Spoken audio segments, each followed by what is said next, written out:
en la actividad que desarrollan los tres órganos estatales, el órgano administrativo, el órgano legislativo y el órgano jurisdiccional.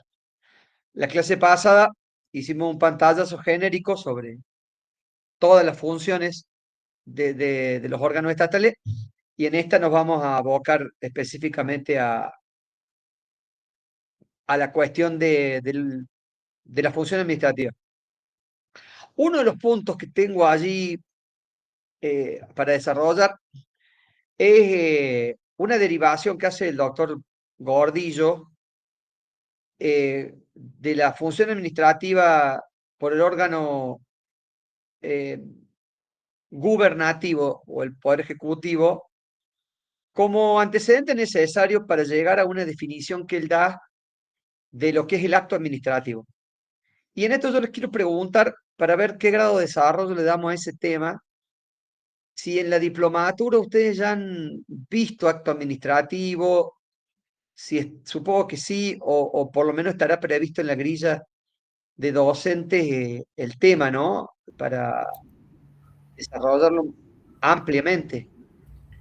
Sí, doctor, se vio ese tema. Fue una de las Bien, primeras unidades. claro, suponía. Bueno, voy a ver cómo vamos con el tiempo y en base a eso vemos qué grado de desarrollo le damos a ese temita. Lo otro, yo les debe llegar, usted doctora explicará la forma, dos fallos del Tribunal Superior de Justicia de Córdoba que ratifican la doctrina jurisprudencial de nuestro máximo tribunal acerca de si los actos desarrollados por el Poder Judicial haciéndose eco de la función administrativa del Poder Judicial pueden o no ser revisados por el propio Poder Judicial. Eh, Teóricamente, esto sería para que lo trabajemos la clase que viene, porque más o menos como he desarrollado yo las clases, eh, la revisabilidad de los actos del Poder Judicial actuando bajo su actividad administrativa quedaría dentro de lo que vamos a ver como el tema de la actividad discrecional o reglada, que es el eje central, digamos, de la última clase. Eh, Creo que lo vamos a ver la clase que viene, o sea, lo vamos a ver la clase que viene. Lo que sí espero poder desarrollar la clase de hoy hasta el punto que el primer tema de la clase que viene sea precisamente esto. Ahí, bueno, veo que la doctora ha puesto que se los va a hacer llegar de la manera, a través del aula virtual, me parece haberla ido. Sí, el aula virtual y tenemos un grupo de WhatsApp, así que también lo voy a Ah, compartir perfecto. por ahí, que a Bueno, veces es más ágil que abrir el sí, WhatsApp que el aula. bien. Sí, hay un caso, Sech, que fue el que sentó jurisprudencia, pero como es medio antiguo, estuve buscando hoy antecedentes o precedentes jurisprudenciales más recientes en el Tribunal Superior de Justicia, en la sala contenciosa, y encontré esos dos que ahí les remito. Bueno, doctora, cuando quiera subimos el PowerPoint y vamos metiéndonos en el tema de la función administrativa.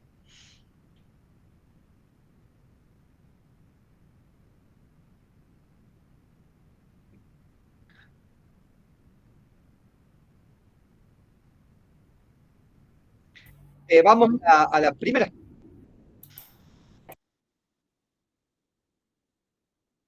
La clase pasada,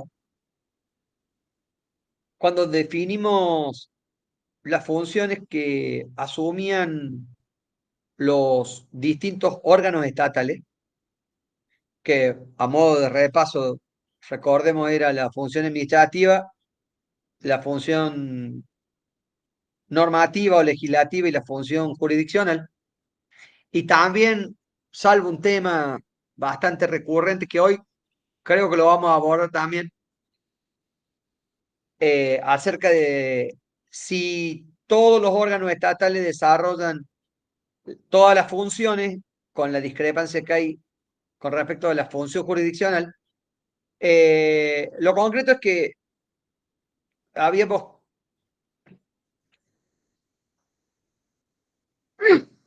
creo que al final de la clase pasada,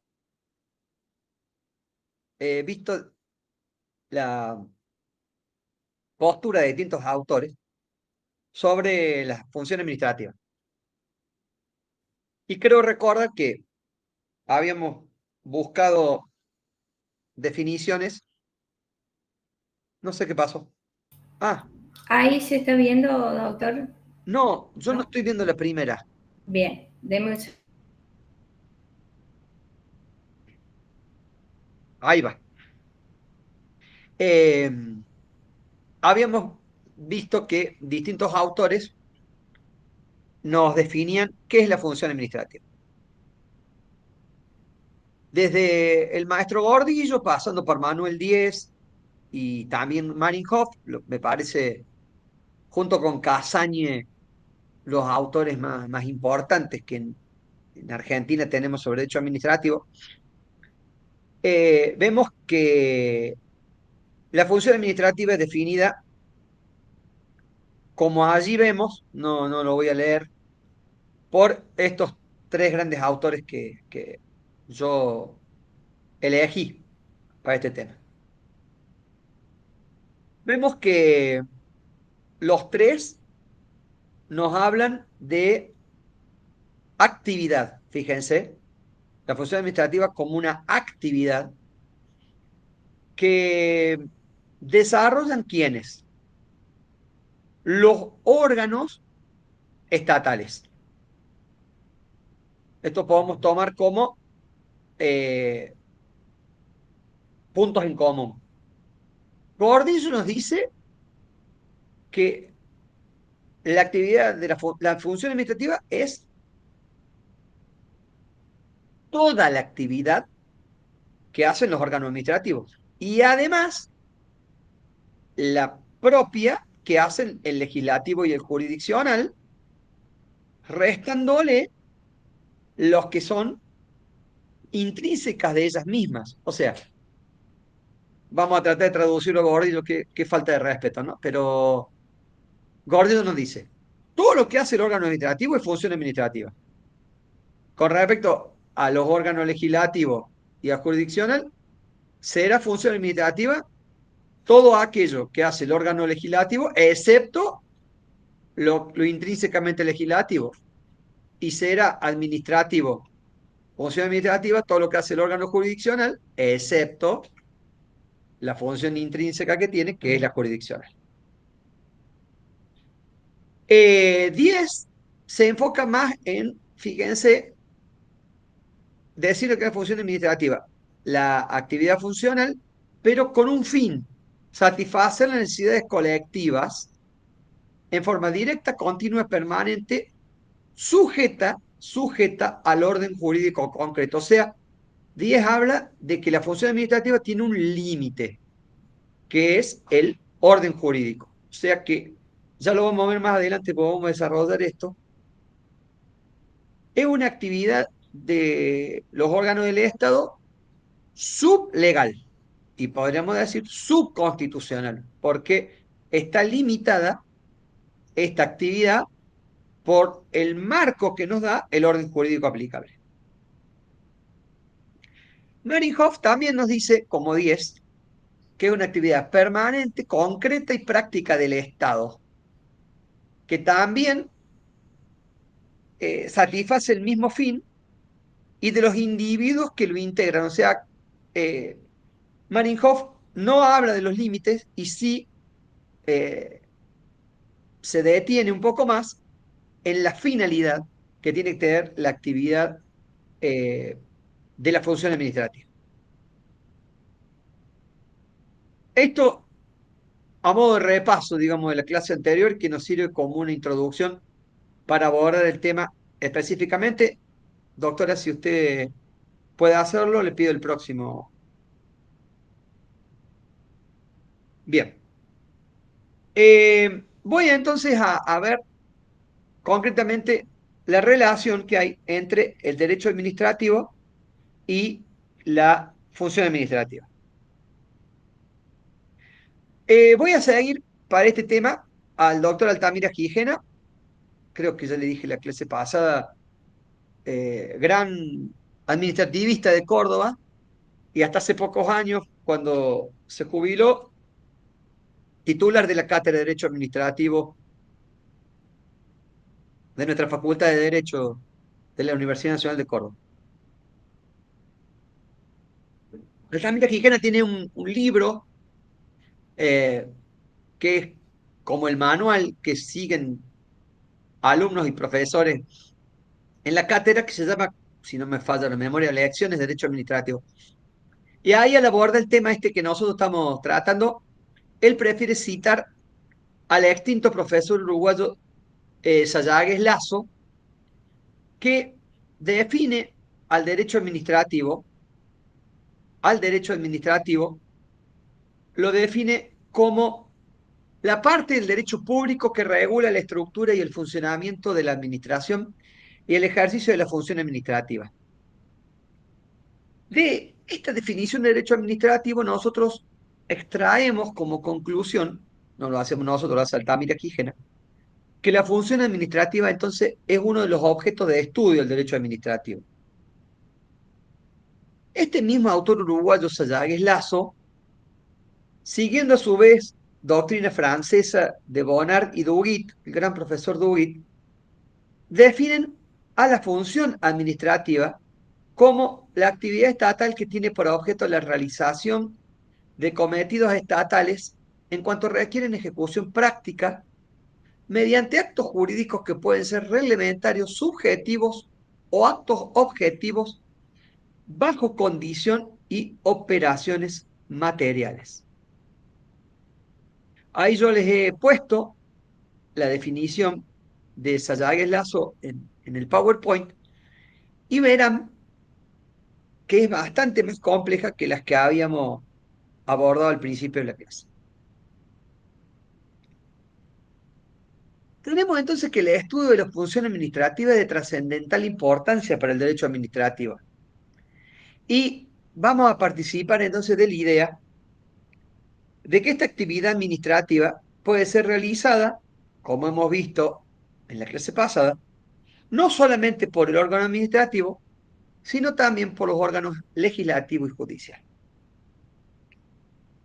Por su parte, Manuel Díez, a quien ya hemos citado, nos dice que solo debemos considerar a la función administrativa en el sentido subjetivo u orgánico. ¿Recuerdan la clase pasada cuando hablábamos de los criterios que teníamos para analizar las funciones del Estado? Habíamos hablado del subjetivo u orgánico y 10 suscribe esta posición. El criterio subjetivo orgánico era el que ponía como principal objeto del análisis de quién emanaba la decisión, cuál era el órgano del cual emanaba la decisión para identificar a la función. Eh, Habíamos visto también la clase pasada que este criterio subjetivo orgánico era como incompleto, prefiriendo la mayoría de la doctrina adoptar el criterio material. Pero bueno, Diez en su libro se aferra a que a la función administrativa debemos considerarla desde el punto de vista subjetivo y así entonces es necesario otorgar una prerrogativa a la administración, sin olvidar que en un Estado de Derecho la administración está sujeta al ordenamiento jurídico a los efectos de proteger y respetar los derechos subjetivos de los particulares. Vamos a la próxima diapositiva y allí contradiciéndolo un poco a 10, vamos a ver que los tres poderes del Estado tienen función administrativa, apegándonos no al criterio subjetivo que él defiende, sino más bien a lo que la mayoría de la doctrina nos ha enseñado, que es el criterio eh, material. Así tenemos entonces que la actividad de tipo administrativo que realizan los poderes judicial y legislativo se rige en un todo por el régimen jurídico propio de la misma actividad administrativa.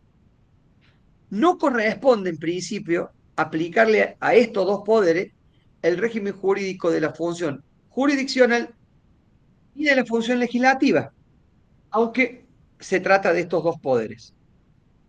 Específicamente, tratándose del poder legislativo, o por ejemplo, tenemos que cuando las cámaras que lo componen nombran y remueven su personal, cuando otorgan una concesión, por ejemplo, para servicios de confitería, cafetería, fotocopiadora del Congreso, cuando organizan y administran la imprenta del Congreso, la biblioteca del Congreso, cuando contratan con empresas privadas la construcción o refacción de obras del Palacio Legislativo, cuando compran materiales, libros, etcétera. En todos estos ejemplos que hemos dado y en muchos más que ahora no se me ocurren, el Poder Legislativo se encuentra realizando una función típicamente administrativa y que se va a regir por el régimen jurídico de la función administrativa, o sea, por las normas que rigen la función administrativa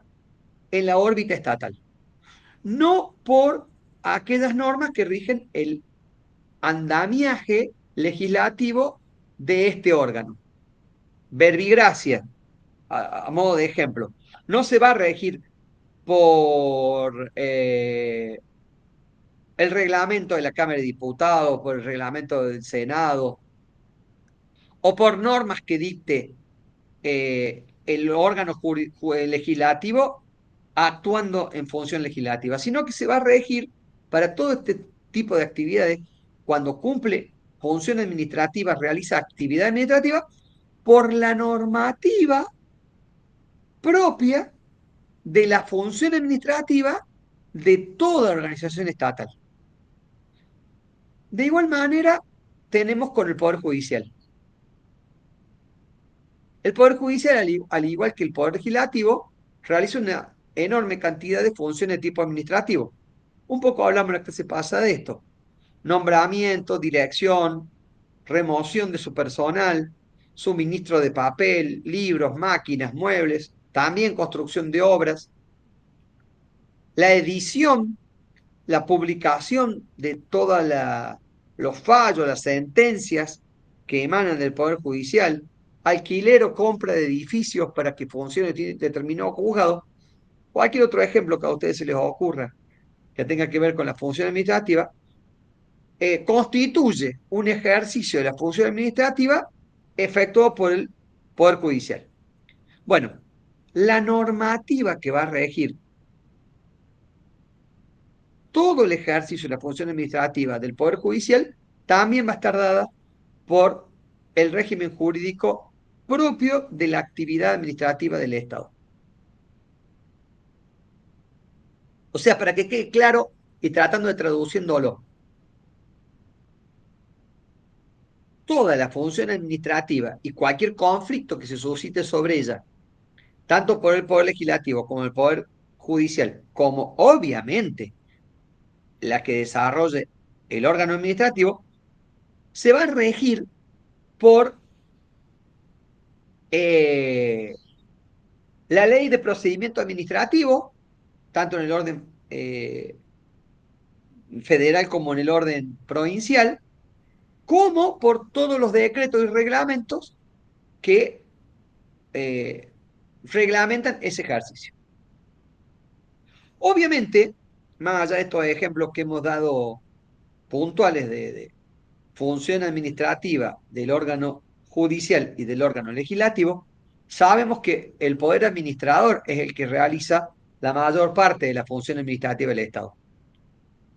Por eso, a diferencia de los otros poderes que realizan su propia función y además la administrativa, el poder ejecutivo realiza solo función administrativa, o más bien solo no, principalmente función administrativa,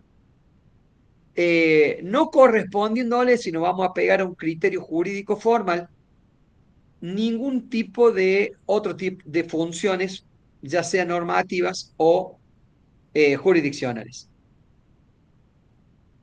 Como consecuencia de esto, tenemos que el concepto de la función administrativa es el más indefinido de todo.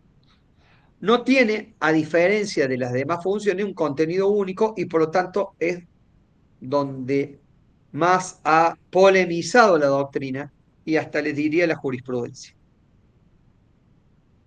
Ay, a ver, algo pasó con no sé si me estoy bien. Sí, creo que sí, se me apagó la luz. Sí, doctor, se ve bien y se escucha bien usted. Ah, bueno. Y ahí logré prenderla de nuevo.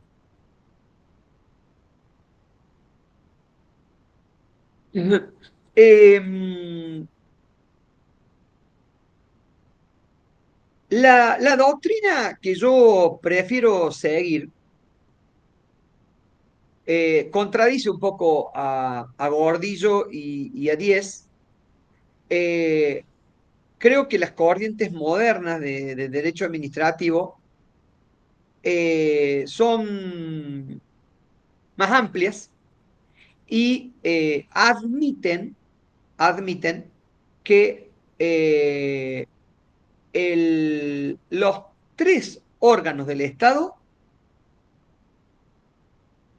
actúan o realizan las tres actividades: la administrativa, la jurisdiccional y la normativa o legislativa. Un poco sobre esto es lo que vamos a desarrollar toda la clase de hoy, sobre el análisis que tenemos eh, que hacer de cómo funcionan los tres órganos del Estado cumpliendo o llevando adelante función legislativa, función jurisdiccional y función administrativa. Vamos a pasar a la próxima,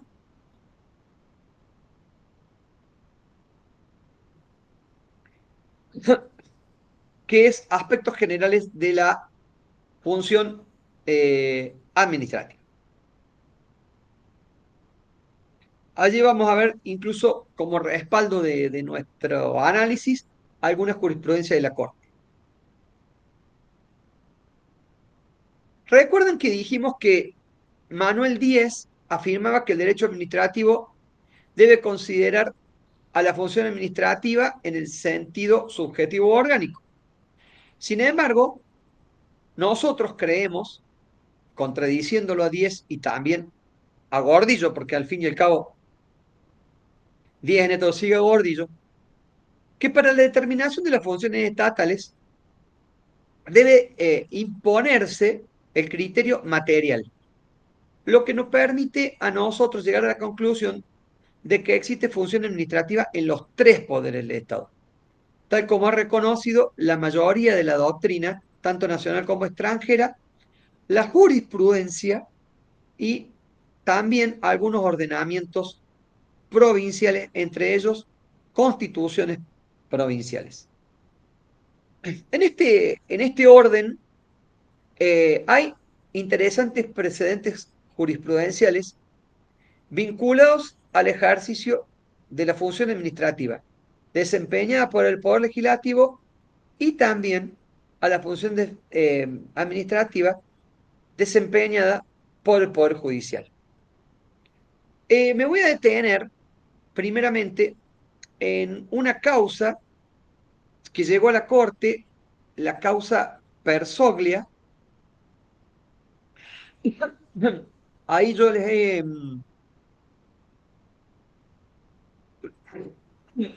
dado la reseña. Es un fallo del año 88 que está publicado en la colección de fallos de la Corte bajo la denominación 311-260.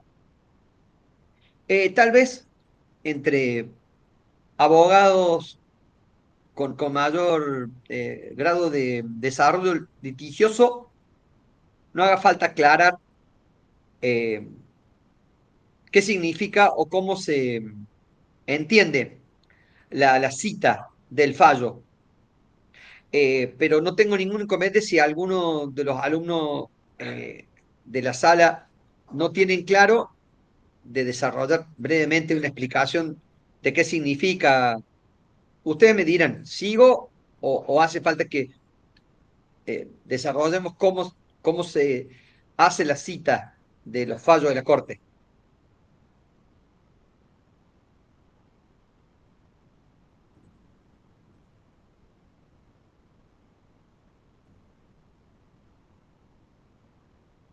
¿De dónde viene, digamos, esta forma de publicar los fallos? Si quieren, avanzo sobre eso. Si parece sobreabundante, sigo. No sé, ustedes me dirán.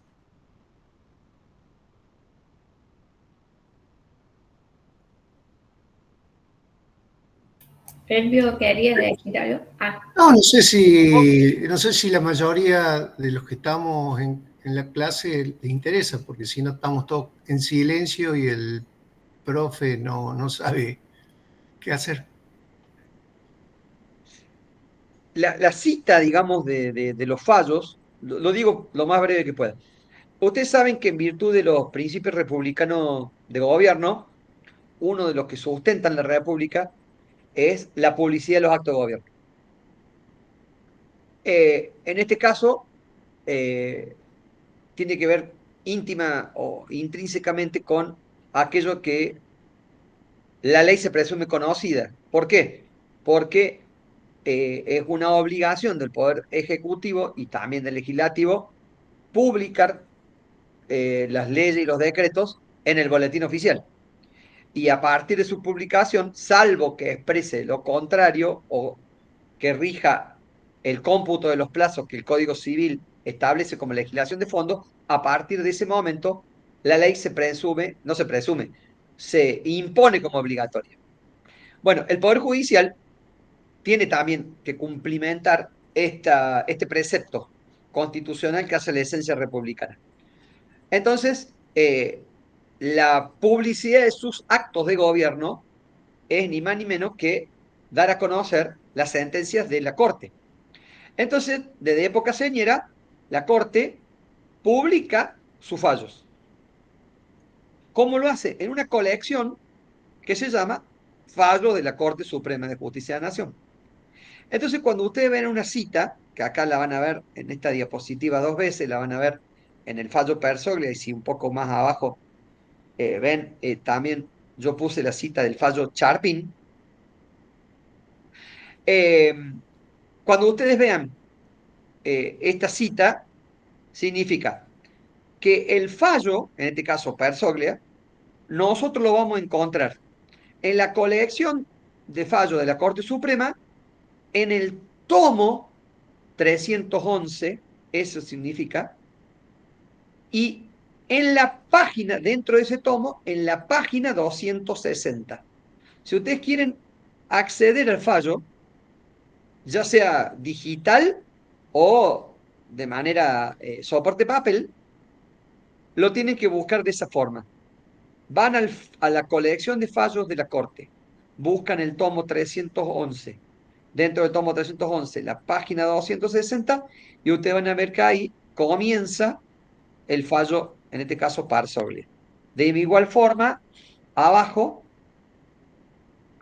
que yo he citado el caso de este Charpin, verán, es el tomo 331, página 536. Allí comienza a leer, a poder leerse completo el fallo al que hacemos referencia. Aclarado esto, entonces vuelvo a hablar del fallo, en este caso Parsogle. La Corte, en ese caso, remitiendo al dictamen del Procurador General de la Nación, dejó sin efecto una sentencia de la Corte Suprema de Buenos Aires que había considerado que un acto de cesantía dispuesto por el vicegobernador de la provincia de Buenos Aires, actuando en ejercicio de la presidencia del Senado, era insusceptible de revisión judicial. Se entendía que la cesantía dispuesta por el vicegobernador como presidente del Senado en contra de un empleado que prestaba funciones en ese cuerpo, no podía ser judicialmente.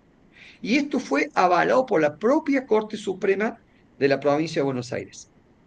Cuando llega a la Corte por vía de recurso extraordinario, la Corte dice que el acto sancionatorio constituía el ejercicio de la función administrativa y por lo tanto resulta susceptible de contralor jurisdiccional. O sea, da vuelta el criterio de la Corte provincial. Este criterio que sostiene la Corte, o sea, que los actos emanados de la cabeza del Poder Legislativo ejerciendo función administrativa son revisables judicialmente. Fue reiterada esta jurisprudencia luego en otras causas, como el reclamo del pago de bonificación a los agentes del Poder Legislativo y un suplemento salarial a los legisladores. Lo mismo sucede cuando la función administrativa está ejercida por parte del Poder Judicial. La Corte ha dado un listado en su jurisprudencia de numerosos precedentes en donde se han cuestionado tantos actos administrativos individuales como de alcance general e incluso las propias acordadas dictadas por el máximo tribunal.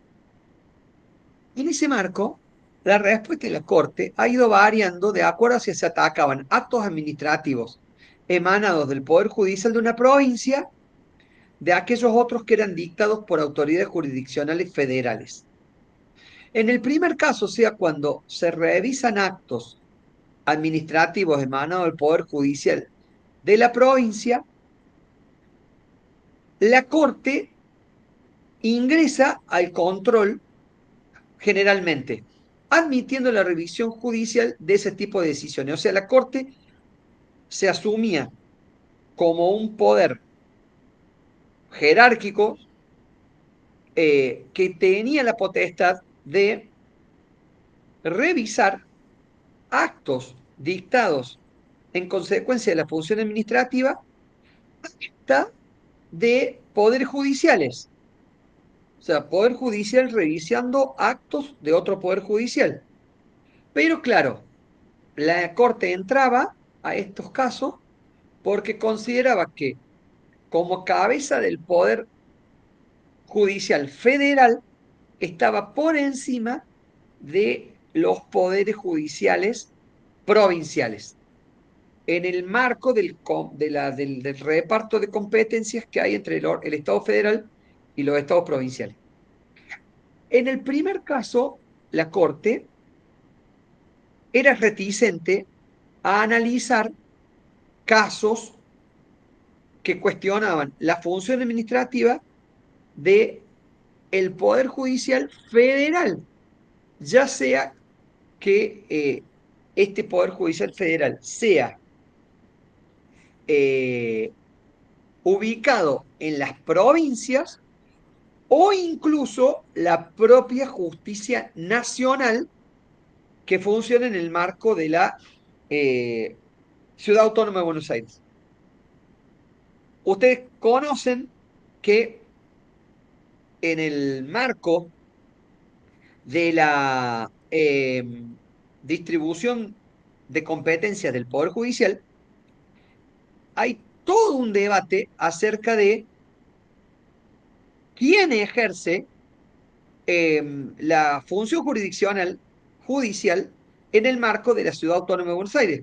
Porque A ver, de la reforma del 94, el derecho común, que en el marco de las provincias lo lleva adelante los poderes judiciales provinciales, en la Ciudad Autónoma de Buenos Aires, que por entonces era capital federal, lo hacía el propio eh, Poder Judicial de la Nación. Lo que se denominaba y se sigue denominando justicia nacional. O sea, un choque, un daño y perjuicio que sucede en Córdoba, Entre Ríos, Rosario, Tierra del Fuego, se tramita por ante la justicia ordinaria, que es las justicias provinciales en cada una de las provincias. Ahora, ¿qué pasaba si ese mismo choque o esa misma cuestión de daño o esa misma cuestión de incumplimiento contractual se daba entre ciudadanos particulares que viven en la Ciudad Autónoma de Buenos Aires? Bueno, todos los del interior pagamos nuestros impuestos para que la justicia federal se ocupe de resolver esos conflictos que son de derecho común. Desde la reforma del 94 se dijo no, la Ciudad Autónoma de Buenos Aires, como alcanza ahora autonomía, es considerada casi una provincia, tiene que tener su propia justicia en el marco de la autonomía, su propia justicia ordinaria. Entonces la justicia nacional tiene que ir desapareciendo, cediendo lugar a la justicia propia de la Ciudad Autónoma de Buenos Aires. Y ahí estamos todavía en ese mismo conflicto. De hecho, ha salido a fines de diciembre un fallo súper reciente, dictado por la Corte, creo que uno de los últimos fallos que dictó el ministro Juan Carlos Maqueda antes de acogerse a la jubilación, un fallo que se llama Levinas, que recomiendo su lectura, en el cual la Corte ha dicho, bueno, tenemos que cumplir con la Constitución del 94, por lo tanto, nosotros como Tribunal Superior no vamos a actuar en causas que nos vengan directamente de la Cámara Civil y Comercial, la Cámara Nacional Civil y Comercial, la Cámara eh, en lo laboral de la Ciudad Autónoma de Buenos Aires, sino que tienen que, como el resto de las provincias, actuar previamente el Tribunal Superior de Justicia de la Ciudad Autónoma de Buenos Aires para que ahí recién pueda la Corte actuar como alzada, vía recurso extraordinario federal. Bueno, y se ha generado una polémica bárbara y hay un lío bárbaro todavía, e incluso muchos tribunales inferiores se han como rebelado contra la propia Corte, eh, cuestionando esta postura jurisprudencial. Vuelvo al tema nuestro. Le decía, la Corte entiende que los actos dictados por el Poder Judicial en materia del cumplimiento de la función administrativa son revisables por el Poder Judicial. Y tan es así que dictó la Corte fallos más recientemente en donde admite el control judicial de la propia, del propio Poder Judicial Federal. Hay una causa que se llama Rodríguez Varela, en donde se citó, se hizo expresa referencia a la jurisprudencia que niega la facultad de revisar las decisiones adoptadas en materia de superintendencia, se consideró que quedaban exceptos aquellos supuestos donde se veía afectado el derecho de defensa de quien ha visto vulnerados sus derechos. Hay que recordar que en este caso, Rodríguez Varela se cuestionaba la resolución que había declarado cesante a un funcionario de la Corte, omitiendo la instrumentación de un sumario administrativo previo. De acuerdo al analizado, entonces, resulta claro que la Corte admite ahora cualquier tipo de revisión de actos del Poder Judicial hechos en virtud de la función administrativa.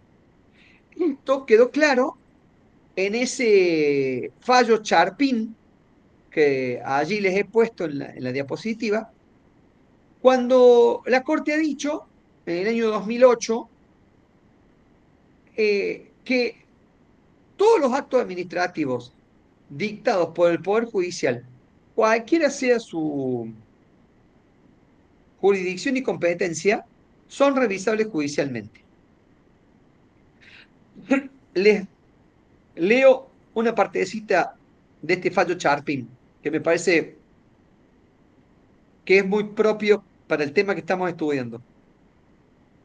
Dice la Corte en este fallo: la resolución es dictada por esta Corte, con el objeto de definir una reclamación de naturaleza indicada, formulado por un funcionario, vinculado con este departamento por una relación de empleo público, configuran actos típicamente administrativos, que sin discusión a la luz de los precedentes puntualizados, son revisables judicialmente en las mismas condiciones en que puede serlo cualquier acto de autoridad pública que decide sobre la materia indicada, con prescindencia del departamento del gobierno nacional o local que hubiera emitido el acto cuestionado. O sea, la Corte en este fallo nos dice que existe la función administrativa emanada del órgano judicial y que no solamente eso, que existe, sino que la Corte Suprema puede incluso entrar al análisis y revisar, hacer un control jurisdiccional sobre estos actos administrativos. Queda claro, ¿no? Cualquier función administrativa de cualquier órgano estatal es revisable judicialmente.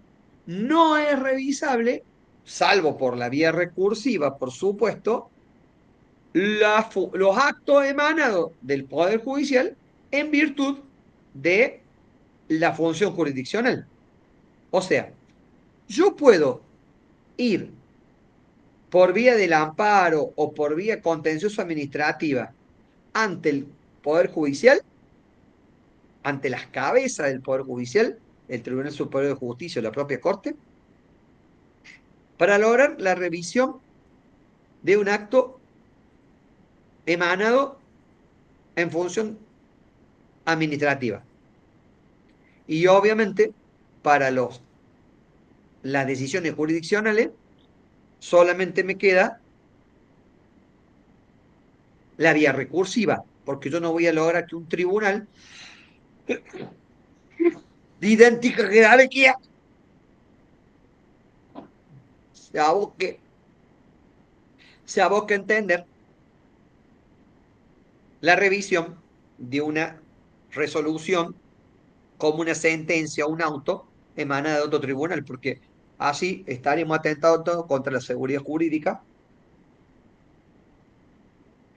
y la organización propia del Poder Judicial, que reconoce una estructura piramidal. Eh, Bien, doctor, me sí. parece que el doctor Franco Copari levantó la mano. Sí, Ah, bueno. sí, profe. Una consulta. Respecto a lo que es la Corte Suprema, los actos administrativos, ¿son revisables y ante quién en ese caso? No, no le escuché. Se me perdió la pregunta. Repíteme. Los actos administrativos de la Corte Suprema, si son revisables o cuáles y en su caso ante quién.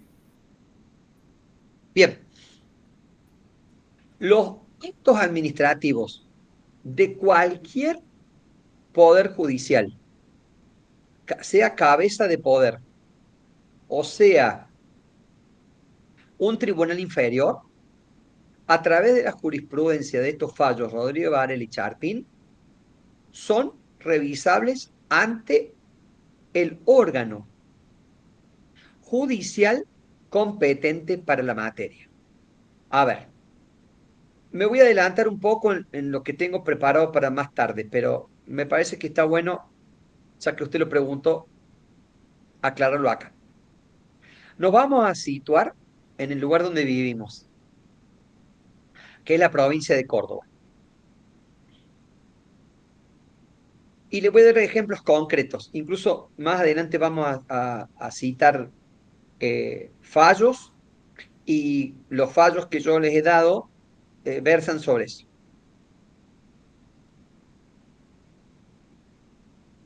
Los actos administrativos emanados del Poder Judicial en Córdoba generalmente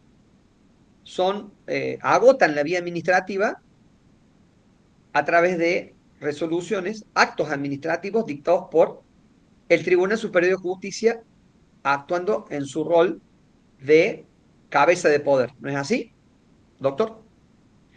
Vamos a dar un ejemplo concreto. Un juez de primera instancia, civil y comercial, por ejemplo, sanciona a un empleado y inicia un sumario.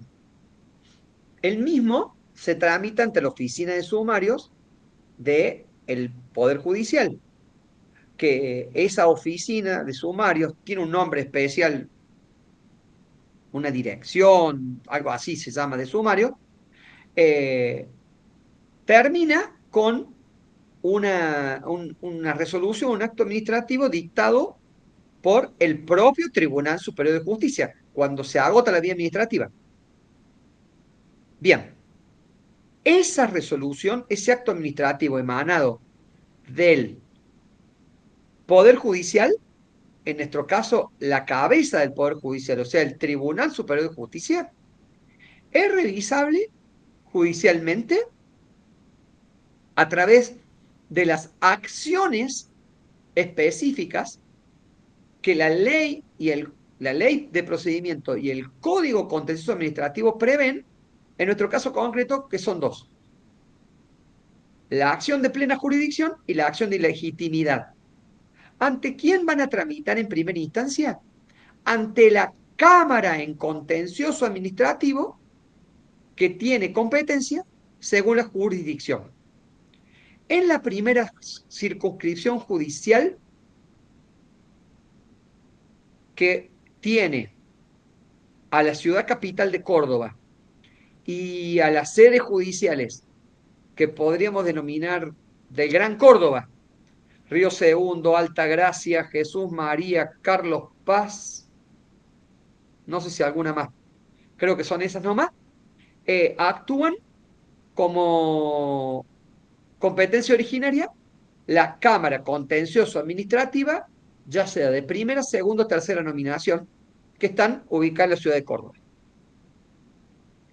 Si por el contrario estamos en presencia de una decisión que tramita en el interior de la provincia, van a ser tribunales competentes las cámaras multifuero, le llamamos, del interior, que tienen competencia en lo contencioso administrativo. Por una cuestión de jurisdicción y competencia, entonces trato de terminar con esto la respuesta a su pregunta para ser concreto. Los actos administrativos emanados del Tribunal Superior de Justicia de Córdoba, como el Tribunal Superior de Justicia de Córdoba está en la ciudad capital, van a ser revisados en primera instancia por la Cámara Contencioso Administrativa de primera, segunda o tercera nominación, según sea que estén de turno. ¿Quedó claro? Sí, pero... sí. Como los actos administrativos que emanan de la Corte Suprema van a ser revisados judicialmente por el tribunal con competencia en lo contencioso administrativo de la Ciudad Autónoma de Buenos Aires. Si yo no me equivoco, es la Cámara Nacional con competencia en lo contencioso administrativo. Creo que se denomina así. ¿Quedó claro? Bien. Bueno, hacemos un impasse de 10 minutitos, a las 20:15 nos vemos nuevamente. Bien, profesor, de acuerdo. Muy bien.